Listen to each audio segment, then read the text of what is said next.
Memang aku paling suka berenang.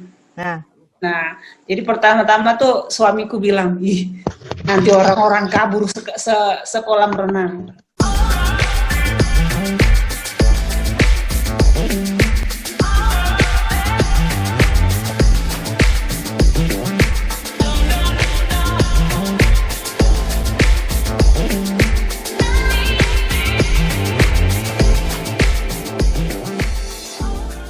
Bu Rohani punya hobi kan pasti. Nah, apakah dengan menjadi ostomed dengan stoma ini, hobi yang biasa Ibu lakukan dulu, sekarang ini menjadi kendala? Istilahnya, aku nggak bisa lagi nih menjalankan hobiku. Ada nggak? Enggak sih ya, aku udah coba ya. Tadi memang aku paling suka berenang. Nah, jadi pertama-tama tuh suamiku bilang, ih, nanti orang-orang kabur sekolah renang. Pastikan nih nggak copot nih, aku bilang. Jadi coba berenang. Aku dilirik-lirik juga. Jebol apa enggak? Enggak, saya bilang. Nah, jadi takut, aku bilang. Ya. Terus saya lihat lagi, enggak apa-apa. Iya, langsung aja lagi. Jadi berenangnya, oh ternyata tidak. Sampai di laut jauh ke dalam pun saya jalan. Enggak. Persiapan apa Bu yang Ibu lakukan pada saat mau berenang? Katakanlah aku pengen berenang nih, apa yang Ibu lakukan sebetulnya untuk mengantisipasi supaya tidak jebol atau supaya tidak ya bermasalah gitu dengan stomanya, dengan kantongnya? Enggak ada ya, enggak. Aku juga enggak pakai double tip, enggak, biasa aja. Cuma sayang kantongnya gini. Berenang gini, berenang. Tunggu dulu kek 2 hari lagi, sayang kantongnya. Jadi sekalian selesai berenang ganti. Itu aja, nggak ada persiapan lebih, nggak ada. Epit? Nggak ada. Nah itu juga pertama ya aku naik tangga itu takut ya. Saya pikir apa sih? Kalau naik itu takut jebol gitu. Pertama ya begitu emang. Saya takut. Makanya saya juga takut jongkok tadinya itu. Takut kalau saya jongkok takut melejit gitu. Ya, takutnya ya. Itu kan melejit ke sono gitu kan. Takut melejit itu. Terus naik tangga juga. Saya takut nih, saya pegang. Aduh, bagaimana nih naik tangga nih? Sementara di rumah aku harus naik tangga juga. Nah, ternyata tidak ada masalah. Bahkan tangga aku udah coba di Padang juga. Di Padang, aku pernah ke Padang, tangga di Goa Jepang, kalau tahu, di Goa Jepang itu sampai berapa puluh naik. Saya pikiran, ini kuat nggak saya? Stoma saya bisa nggak? Ada nggak alternatif? Nggak, nanti siapa tahu saya kenapa nggak kuat? Ada nggak alternatif harus nggak naik tangga? Tidak ada. Ada nggak alternatif yang mau gendong gitu ya Bu? Ya paling digendong gitu ya. Tapi untuk jalan pintas nggak ada, harus tangga itu. Waduh, kalau saya ingat ratusan tangganya Bu. Ternyata bisa. Saya pegang, tidak apa-apa. Saya lihat tidak apa-apa. Bagus. Ya. Saya rasa selama kita pakai kantong stoma yang layak pakai, istilahnya tuh dalam artian bahwa kantong itu memang dikhususkan untuk stoma, itu nggak usah khawatir Bu. Kecuali kalau kita sudah pakai sekian lama, 4 hari, 5 hari, nah itu perlu was-was. Tapi kalau 3 hari gitu sih aman-aman aja sih menurut saya ya. Nggak tahu kalau menurut Bu Rohani, tapi kalau yang saya alami selama ini, bahkan kalau saya pakai yang tupis, yang pasangan tuh Bu, saya bisa 10 hari. Kalau udah 8 hari, 9 hari, nah itu baru was-was. Tapi kalau masih 5 hari, 6 hari, saya sih cuek. Pasti kuat lah gitu. Nah, sekarang kalau Ibu pakai kantong stoma, one piece ya, satuan gitu, berapa lama tuh Bu? Karena kebetulan kulitku agak sensi, paling 3-4 hari. Oh gitu. Jadi gatal atau gimana Bu? Iya kayak gremut-gremut gitu. Kalau udah 4 hari itu kayak gremet pinggir-pinggirnya. Udah minta ganti nih gitu.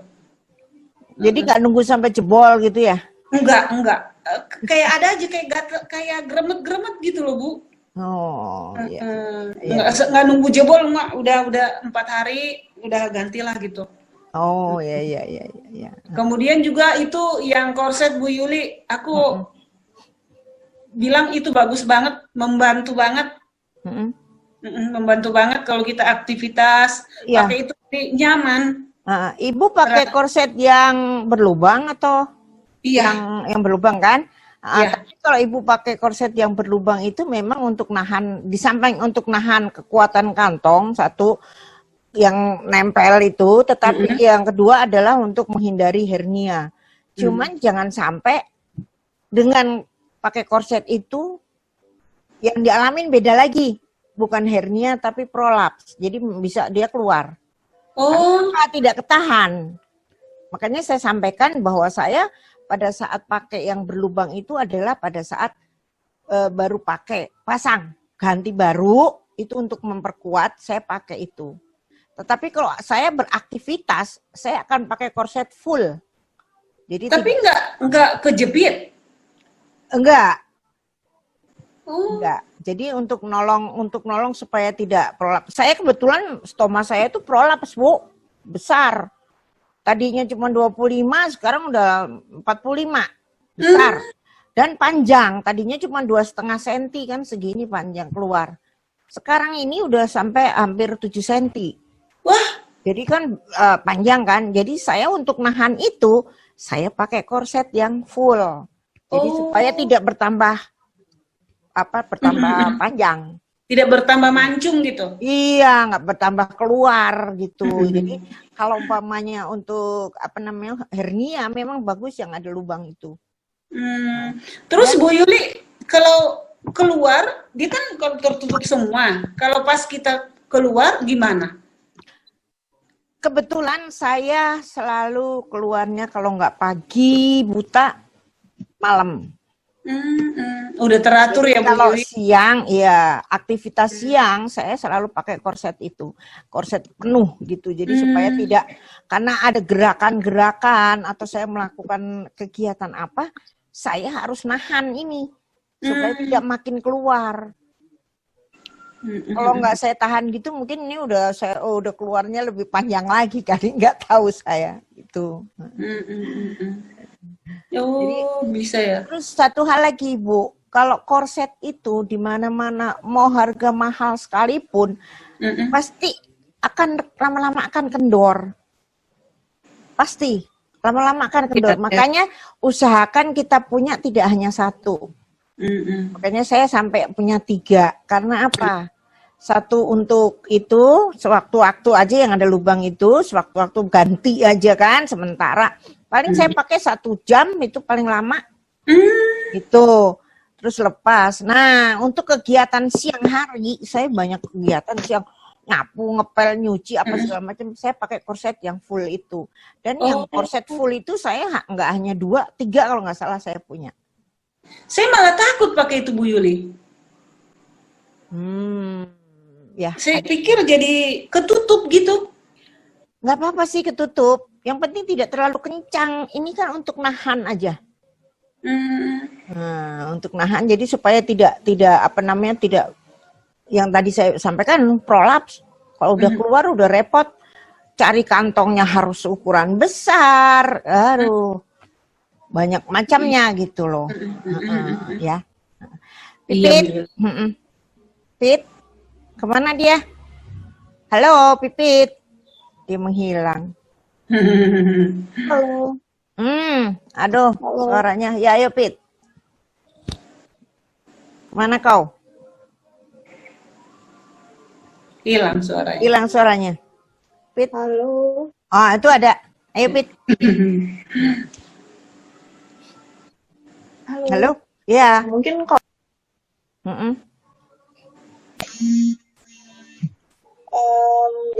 kalau misalkan menggunakan korset itu disesuaikan dengan kondisi stomanya dan kondisi kontur perutnya ya. Jadi mungkin kalau misalkan mau memutuskan pakai korset yang mana, mungkin bisa sambil konsul-konsul ke stoma nurse yang dikenal gitu. Jadi biar sesuai dengan kondisinya. Nah, Bu Rohani ini ceritanya luar biasa. Bu, kalau misalkan boleh di kan apa namanya?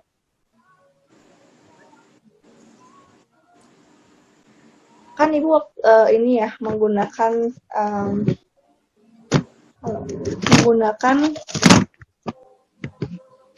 pengguna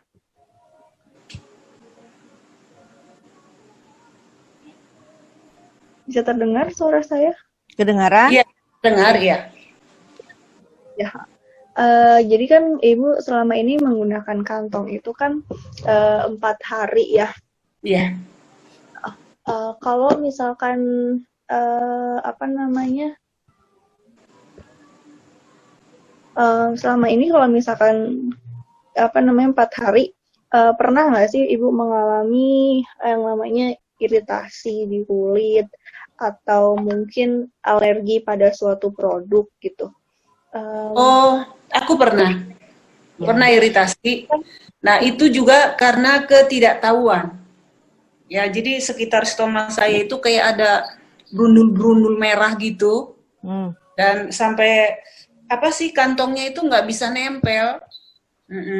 Akhirnya saya tanya dengan teman-teman di grup juga, dan aku diarahkan ke Suster Irma. Aku hubungi Suster Irma, datang ke sini, aku datangi prakteknya, baru aku diajari kenapa bisa terjadi kayak gini.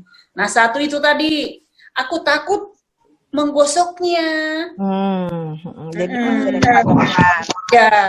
Ya, aku takut menggosoknya. Jadi ini harus digosok, katanya bersih, ulang lagi, gosok. Boleh ya gitu. Nah, kemudian udah, oh ya oke. Pemasangan kantongnya juga. Nah, aku udah tempel, udah gitu. Ternyata ditekan-tekan sekelilingnya. Emang boleh ditekan, saya bilang. Emang boleh ditekan gitu. Ibu sakit enggak? Enggak sakit, saya bilang. Nah, kenapa tidak boleh? Katanya. Jadi, lem-lemnya itu loh, Bu, perekatnya itu. Nah, harus ditekan-tekan. Bahkan yang sekitar stomanya itu juga harus pastikan. Nah, itu. Oh, nah itu penyebabnya. Jadi, itu tadi belajar lagi. Oh, begitu. Jadi, nambah lagi ilmunya dari suster itu, dari perawat stoma itu. Jadi, ketidaktahuan. Jadi mungkin juga di luar sana orang banyak yang seperti itu juga, tidak mengerti, tidak tahu, takut pertamanya. Rasa takut memegang, takut mengoles, takut menyabuni, ternyata wah, ya itu. Ternyata tidak sakit dan aman-aman aja ya, Bu. Iya, aman-aman aja. Udah ditekan sama dia begini. Boleh suster, boleh, tenang aja. Oh iya gitu, jadi tahu. Yang penting nggak dipukul aja, Bu. Nggak dipukul atau ditusuk, nah itu baru sakit. Tapi kalau cuma dielus-elus, dibersihin gitu, digosok, enggak sih. Kalau sekarang aku udah nyanyiin, Bu Yuli. Udah nyanyiin sambil gosok, udah tahu. Oh, udah enak aja gitulah. Sayang-sayang ya, Bu. Iya, Bu. Barang antik, Bu. Barang antik. Nggak semua orang punya ya, Bu ya. Iya. Kan manusia pilihannya, Bu. Iya, betul. Luar biasa, Bu Rohani. Positif banget nih auranya. Oke. Bu Yuli, ya? kalau Ibu Yuli tahu sama Bu Pipit, waktu aku mau dioperasi, nggak ada yang setuju satupun, termasuk suamiku. Aku udah didorong ke ruang operasi, suamiku masih bilang, kau mau dioperasi? Mau, Pak. Mau, aku bilang. Karena dia bilang, orang kalau penyakit begini, dioperasi, nanti tambah ganas. Terserah, aku bilang. Aku terserahlah, saya bilang. Tapi aku mau dioperasi. Bilang. Apa yang terjadi, oke silakan. Dia bilang. Memang itulah pandangan masyarakat ya, istilahnya itu pandangan orang awam mengenai kanker. Makanya sekarang ini kan banyak sekali webinar ya, musim pandemi ini kan jadi kita webinar mengenai kanker, mengenai apa. Jadi awam pun harusnya tahu bahwa kanker itu kalau tidak diobatin ya ganas jadinya. Tetapi kalau kita diobatin secara benar, secara medis, kesembuhannya lebih banyak daripada yang tidak sembuh. Rata-rata kan seperti itu ya. Iya. Tadi kan ya. Ya, ini juga ya, mungkin kenapa ini bisa terjadi, balik lagi ke awal dulu dikit. Ya. Kalau dibilang dari masalah makanan, Ibu, saya dibilang tidak termasuk orang yang rakus makan, enggak.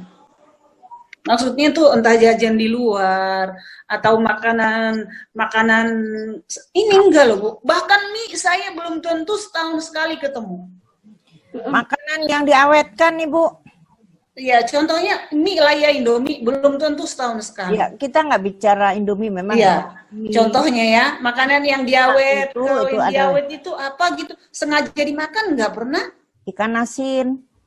Ya, ikan asin rata-rata pernah lah dimakan gitu, tapi nggak tiap hari lah kan. Ya, makanan dalam kaleng. Enggak juga, enggak. Seperti apa ya, kornet, sarden, Iya, enggak. apa segala itu ya. Terus bisa juga dari lingkungan, Bu.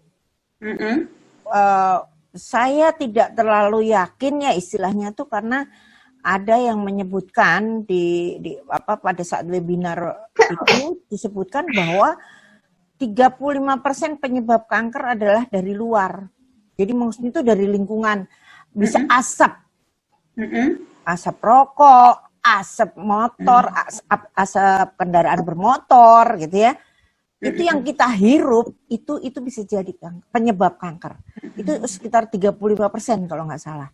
Nah, kalau untuk makanan itu sekitar 30%. Nah, selebihnya adalah situasi lain. Antara lain dari stres, pikiran, dari apa-apa itu macam-macam lah, banyak itunya. Betul. Mungkin saya juga heran. Saya itu, keluarga saya tidak suka daging. Apalagi daging kambing, enggak ya. Lebih suka sayuran. Tapi kenapa bisa kena kanker usus? Iya. Nah, kita nggak bisa bilang dari makanan aja. Ternyata makanan iya benar. sekian persen dari pemicunya. Ternyata yang lain-lain. Ada istilahnya kalau kita sebut apa? Ada batu sandungan dalam hati, Bu. Batu sandungan. Jadi rasa sakit hati, rasa dendam, nah itu. Iya. Nah, makanan kan cuma sekian persen. Nah, si stres ini sakit hati yang sakit, bukannya hatinya sakit atau gimana, tapi rasa dendam, rasa sakit hati, rasa apa, ini yang pemicunya sebetulnya. Betul. Kalau itu aku mungkin ya bisa lah ada gitu. Jadi kalau tadi itu, jadi sih ambil lagi mungkin ya ini sudah bagianku gitu ya, aku terima. Betul. Tapi kalau dibilang tadi itu dari makanan begini, oh tidak. Saya bisa bilang saya makan bukan orang yang sembarang makan, bukan. Sama, ya. Bu. Sama. Jadi bukan dari makanan, oh tidak. Makanan kaleng apalagi. Ya. Kalau makan ikan asin, emangnya saya paling banyak makan ikan asin dibanding orang. Ya, itu pikiran saya makanya. Betul. Tapi kalau dibilang tadi dari hidup, ya lingkungan atau pikiran stres, bisa mengalami ya kenyataan hidup, ya bisa. Iya. Faktor banyak faktor risiko kanker itu memang kita menyebutnya sebenarnya faktor risiko ya, karena kan memang sebenarnya si mutasi sel kanker itu sebenarnya dia tidak terlalu jelas prosesnya ya, atau ibaratnya itu proses terjadinya. Jadi kayak mungkin yang tadi sudah disebutkan oleh Bibu itu adalah faktor risiko. Jadi memang yang faktor yang meningkatkan risiko terjadinya kanker. Memang saat ini kan polutan, apalagi kita hidup di Jakarta ya, itu polutan itu kan biasa itu udah kita nggak bisa memang sangat berpengaruh juga, dan mungkin pola hidup seperti kita jarang olahraga itu sekarang juga salah satu faktor risiko. Banyak malasnya, Pit, kalau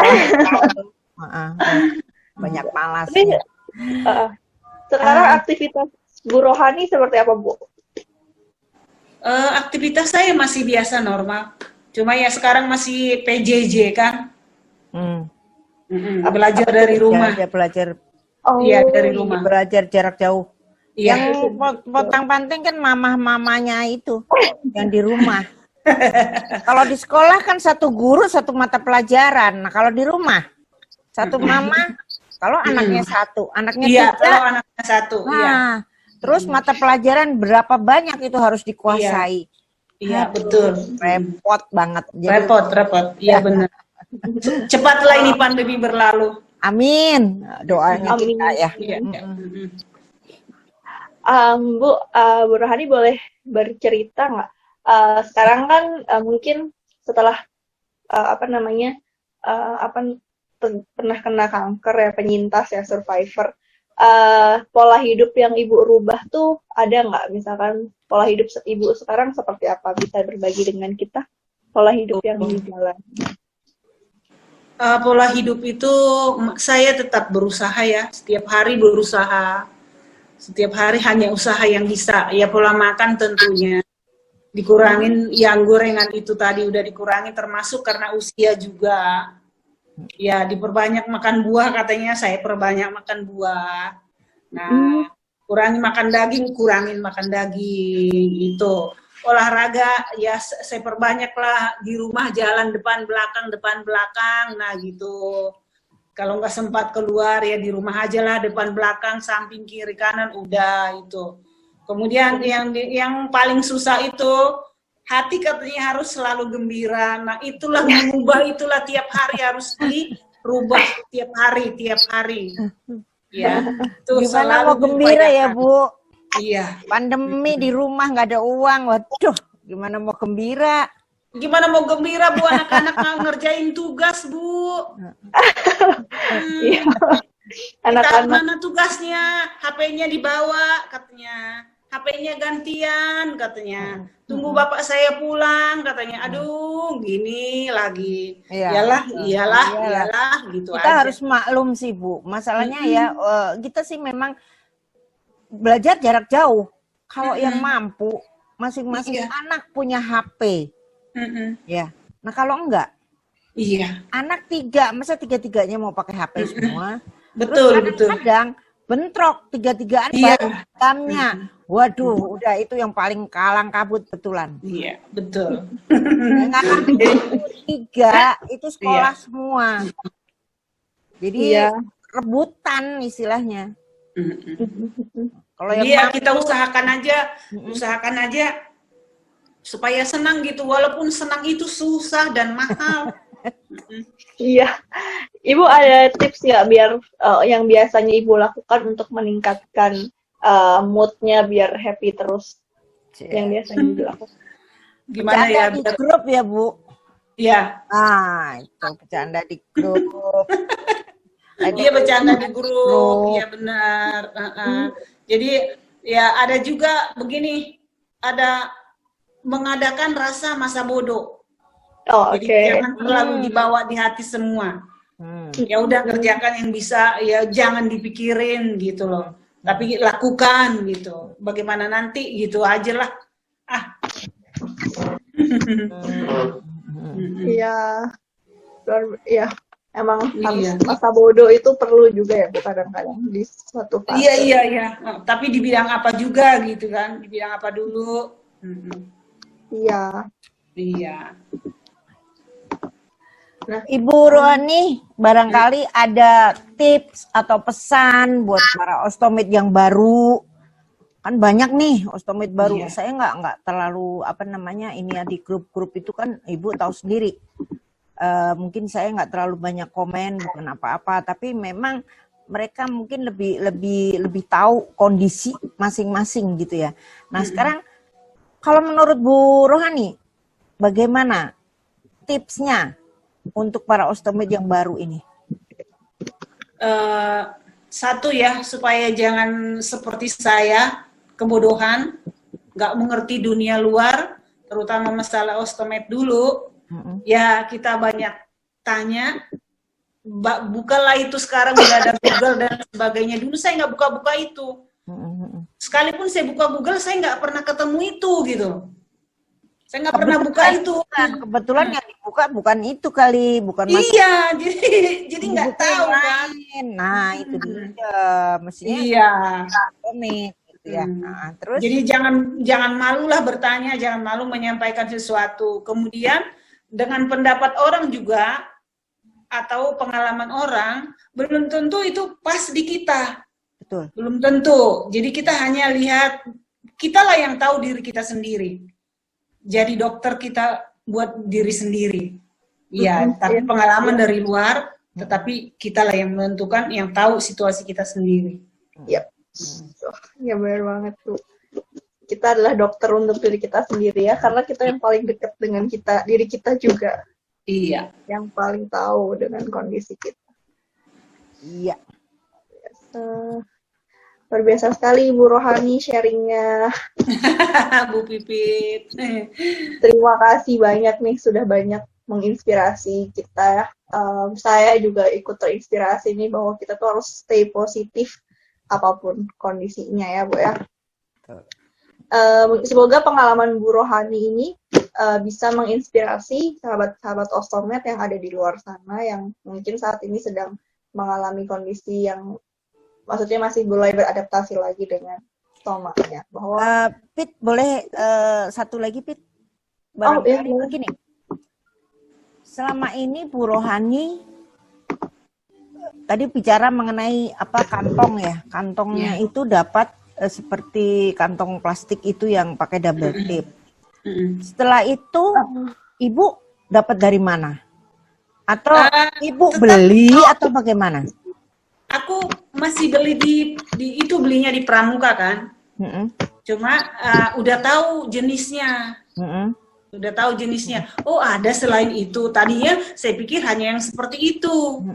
Jadi tanya toko lagi, kebetulan toko langganan tutup, tanya toko di sebelahnya, ada yang seperti ini. Lah kok ada lagi? Emang ada? Oh, ya macam-macam Bu, ada yang begini, yang begini. Oh, begitu.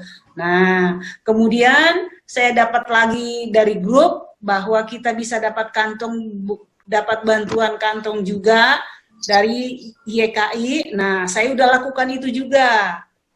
Ya, saya udah lakukan itu juga. Tapi untuk sekarang pandemi ini saya stop karena saya untuk perpanjangnya agak sulit. Ya, dari sini ke kelurahan dulu, kemana dulu, baru ke dokter lagi. Waduh, ke rumah sakit aja pun saya masih takut kalau tidak terpaksa. Nah itu yang saya maksudkan, Bu. Yang saya maksudkan, kendala apa Ibu untuk mendapatkan kantong stoma. Jadi kita bisa sharing ya. Maksudnya kita bisa bicara bahwa kita ini butuh kantong. Nah, kendalanya apa? Kenapa kita nggak bisa dapatkan kantong yang layak untuk kita pakai dengan segampang atau semurah mungkin? Itu mungkin Ibu bisa menceritakan bagaimana seharusnya itu seperti apa? Kalau aku sih ya maunya ya ada seperti yang yayasan yang membuka diri itu, kita yang sudah permanen ini nggak usah lah dipersulit. Maunya saya ya memang sih dia punya peraturan ya, tapi harus mengerti lah kalau sudah permanen kenapa pakai diperpanjang lagi gitu loh.